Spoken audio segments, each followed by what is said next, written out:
बच्चों, आज की हमारी कहानी का शीर्षक है कंजूस। एक बार एक ज्ञानचंद नाम का आदमी था। वो बहुत ही ज़्यादा कंजूस था। उसकी पत्नी रोज़ कहती थी कुछ खर्च कर लो, कहीं घूम आओ, कहीं कुछ दान दे दो। कुछ नहीं करता था वो। तो उसने और वो घर में ही बैठा रहता। उसके पास धन दौलत तो बहुत सारी थी, उसे किसी बात की चिंता ही नहीं थी। तो एक बार उसकी पत्नी ने कहा, अरे कुछ नहीं करते हो तो जाके गंगा ही नहा के आ जाओ। तो उसने कहा ठीक है, तुम कहती हो तो मैं चला जाता हूँ। तो फिर वो जो था, गंगा उसके घर से 12 किलोमीटर दूर थी। तो वो सुबह सुबह उठा और पैदल पैदल ही चलता चला गया। अगर वो किसी वाहन से जाता तो उसको पैसे लगते। तो वो पैदल पैदल पैदल पैदल ही पहुंच गया गंगा के किनारे। और वहाँ जा कर के स्नान करने के लिए देखा कि अरे सब गंगा किनारे तो बहुत सारे पंडे बैठे हैं, पंडित बैठे हैं, भिखारी बैठे हैं। सब भीख मांगेंगे तो मैं मुझे देना पड़ेगा। तो जो मुर्दा घाट होता है ना, वहाँ उस तरफ चला गया कि वहाँ जा कर के मैं नहाऊंगा और वहाँ तो कोई आएगा ही नहीं। तो मैं इस तरह से नहा भी लूँगा, मेरे पैसे भी बच जाएंगे। जब वो नहाने के लिए नदी में उतरा, उसी समय वहाँ पर एक साधु के रूप में भगवान जी प्रकट हो गए और कहा, बाबा कुछ भिक्षा दे दो, कुछ भिक्षा दे दो, कुछ दान कर दो, पुण्य कमा लो, दान कर दो, पुण्य कमा लो। तो उसने कहा नहीं नहीं नहीं, मैं कुछ नहीं दूंगा। मैं कहा 2 पैसे दे दो, कुछ भी दे दो, मैं तो बिना लिए नहीं जाऊंगा। तो कंजूस ने कहा ठीक है, तो तुम उधार कर लो, मैं तुमको 2 आने उधार पे देता हूँ। तो उसने कहा कि ठीक है, मैं जब मेरे पंडित, उसने कंजूस ने कहा जब मेरे पास होंगे तो मैं तुमको दे दूंगा, तुम्हारे तरफ से मेरे पास उधार है। तो कंजूस नहा के अपने घर पहुंच गया। अब तो साधु जी के पास तो एक बहाना मिल गया कि हाँ, मैं 2 आने लेने हैं उससे, क्योंकि वो कंजूस तो कर्जदार बन गया था। तो उसके घर पहुंच गया पीछे पीछे पीछे पीछे।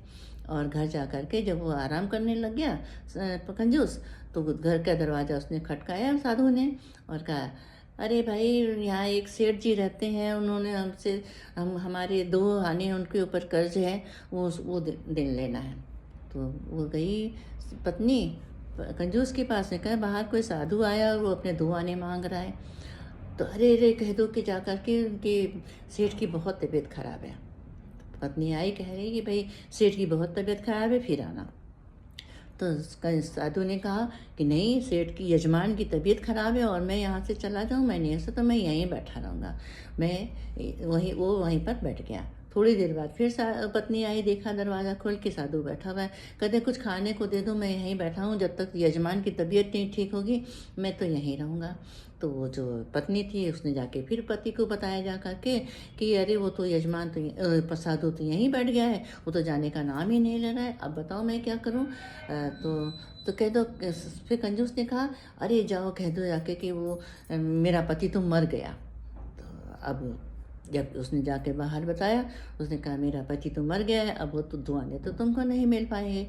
तो उसने कहा कोई बात नहीं, अब जब यजमान की डेथ हुई है, मृत्यु हो गई है, तो मुझे भी सारा काम करना पड़ेगा। तुम्हारे घर में तो कोई दूसरा आदमी है नहीं जो तो इंतज़ाम करेगा वो शमशान घाट तक ले जाने में।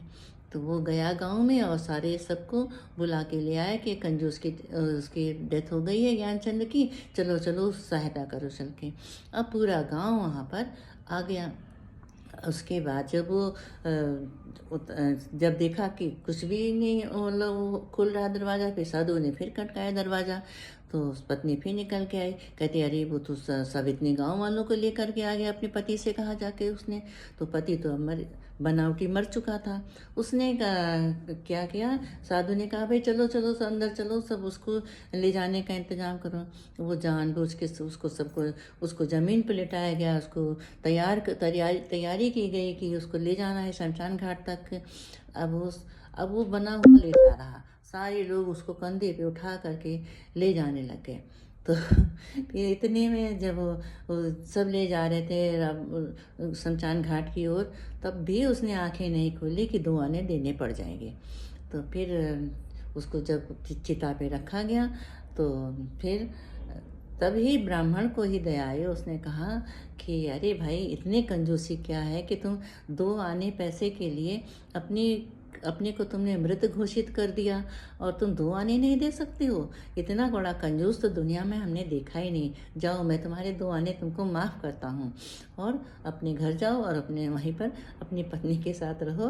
तो ऐसे ऐसे भी कंजूस होते हैं जो अपने अपने किसी को कुछ देना ना पड़े, उसके लिए अपनी मृत्यु तक उनको सहन हो जाती है। तो ऐसे ऐसे कंजूसों की कहानी सुन कर के सिर्फ हंसी आती है। और ऐसे कंजूस जीवन जी नहीं पाते हैं, वो सिर्फ ढोते हैं अपना जीवन, सिर्फ पैसा बचाने के चक्कर में लगे रहते हैं। उनको कुछ भी उनको मज़ा नहीं आता ज़िंदगी का। वो सिर्फ जीवन जी नहीं पाते, जिंदा रहते हैं केवल। ठीक है।